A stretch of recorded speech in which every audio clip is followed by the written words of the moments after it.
आवाज के लिए वोट दिया तो लालू के राज में आवाज मिला है। बिजली के लिए वोट दिए तो नीतीश के राज में बिजली आया है।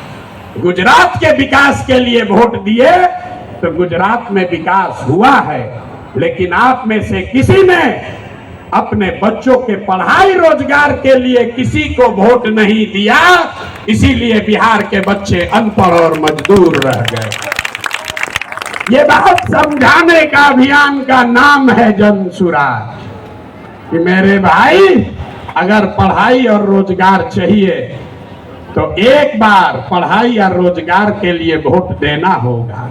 अगर अपने बच्चों का विकास चाहिए तो अपने बच्चों के लिए वोट देना पड़ेगा।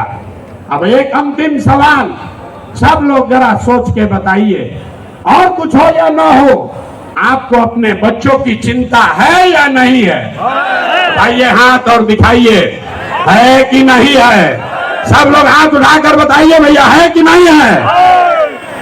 तो बच्चों का भविष्य कैसे सुधरेगा?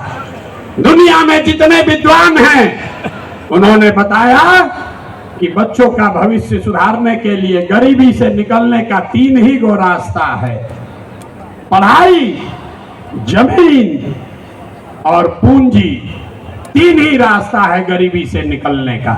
अगर आप पढ़ लिख जाएगा, आपका बच्चा पढ़ लिख कर नौकरी रोजगार कर लेगा तो उसकी गरीबी खत्म हो सकती है। अगर आप पढ़े लिखे नहीं हैं, आपके पास जमीन हो तो खेती किसानी करके भी आपका बच्चे का जीवन सुधर सकता है। और अगर दोनों नहीं है तो पैसा पूंजी अगर हो, कोई आपको कर्ज भी दे दे तो कोई ना कोई छोटा मोटा रोजी रोजगार दुकान व्यापार करके भी आप अपना जीवन सुधार सकते हैं। बिहार में ध्यान से देखिएगा तो यहाँ पर ज्यादातर लोगों के पास ये तीनों में तीनों चीज नहीं है।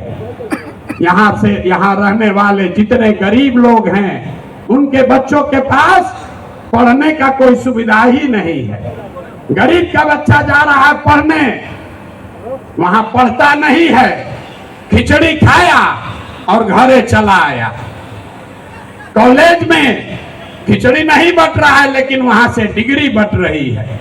बिहार के शिक्षा व्यवस्था का हाल ये है, स्कूल से खिचड़ी और कॉलेज से डिग्री बट रहा है, पढ़ाई दोनों में कहीं नहीं हो रहा है। तो अगर पढ़ाई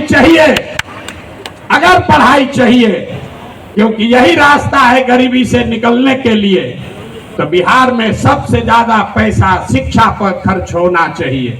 इसलिए जन सुराज कह रहा है कि जब हम